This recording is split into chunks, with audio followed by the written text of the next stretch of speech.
Hey, no intro to this 5-minute quickie. Well, this is the intro, but I'm not going to tell you what it's about because it's going to rock your world. Well, what if it did? Warning. Warning. Warning. Warning.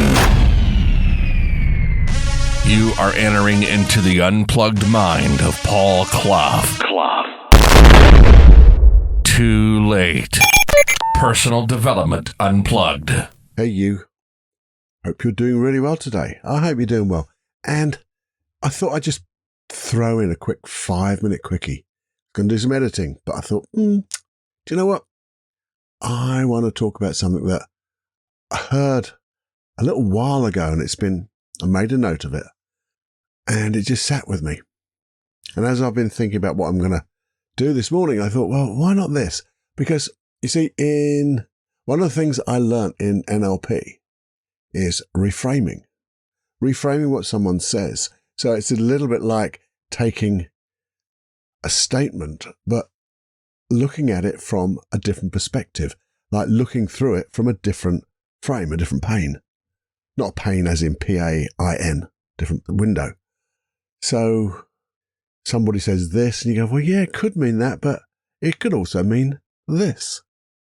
And I was taught that when you reframe something, and I reframe all the time now, when I'm working with a client, I'll reframe what they say because it loosens their model of the world. You see, we all have a model of the world, and we all think it's the same as everyone else's. Or our model of the world is right and everyone else's is slightly off kilter. And so if you can get someone to see that model of the world through a different frame, as it were, from a different perspective, with a different meaning, if you can reframe the meaning, then their model of the world will loosen a little bit, and that gets their model of the world richer, because it's not one thing, is it? Things change. Our views change.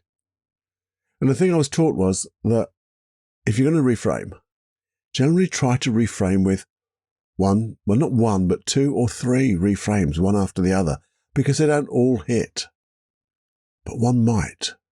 And when you get reframed by somebody, bugger that. It doesn't have to make your head spin. Your eyes go round in a circle. That's when you know you got somebody. Because their eyes go round in a circle because they're trying to find something. It's called a derivational search. They're trying to find something inside that makes sense now because you've knocked them a little bit sideways. But the thing is, what I got a little while ago was a one reframe, and it knocked me sideways. And it wasn't to do with me. I was listening to someone I talk about quite a bit, a guy called David Goggins. Now, he is an awesome man, awesome man. And he's a very peculiar man because he seems to have been able to tap into his own superpower, becoming uncomfortable in a group of uncomfortable people.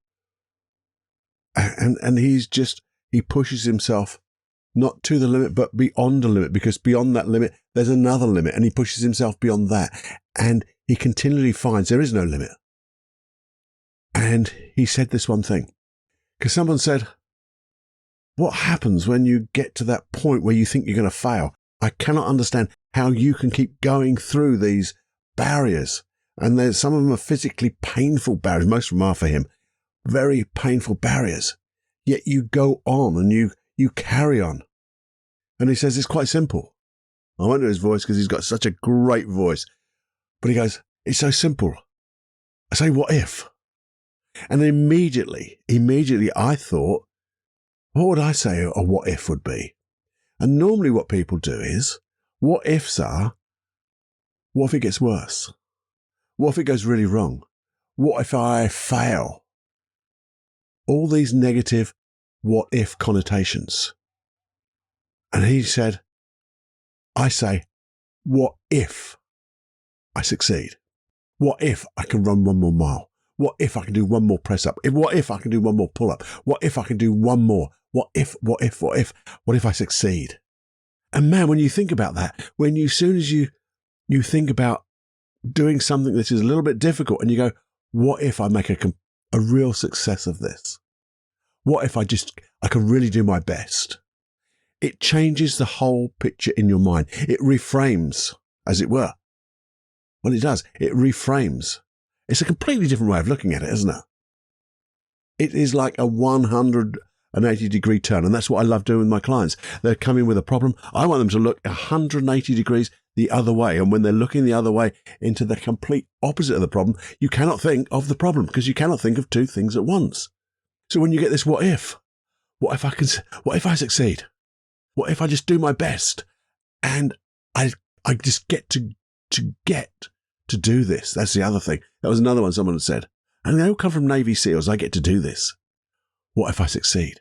What if I just do one more? And you can always do one more. What if I do my best? Well, we can all do our best if we set our intention. And that just brought home, yeah, reframes work. And they work really well when you do them 2 together, 3 together. But when you get the right one, man, that does make your eyes go all over the place. And you start to think. For me, it changed my world completely because it's not all about the negative. You can change. I know that when we do therapy, it's not like everyone thinks. It's all about clearing the issues and the negatives. And it is, in part.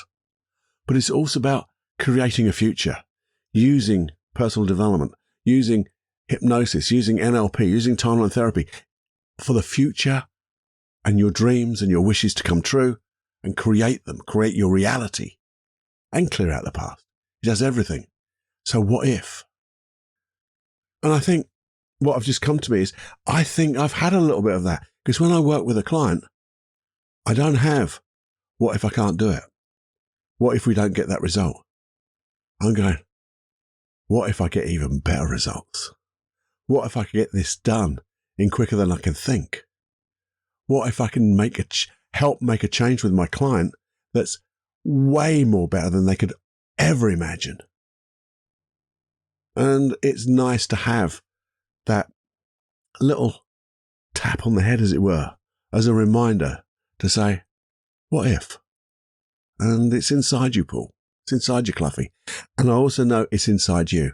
So I'd like you to just think, what if? ... Question mark. Yeah, what if? Time to fly. What if? Oh, what if you had fun today? Oh, what if you had the best day today? What if you succeeded beyond your dreams?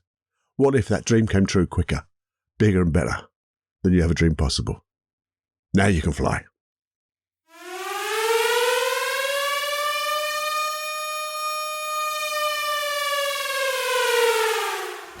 Warning, you are now leaving the unplugged mind of Paul Clough. It's time to fly on your own. Be brave, my friend. Personal Development Unplugged.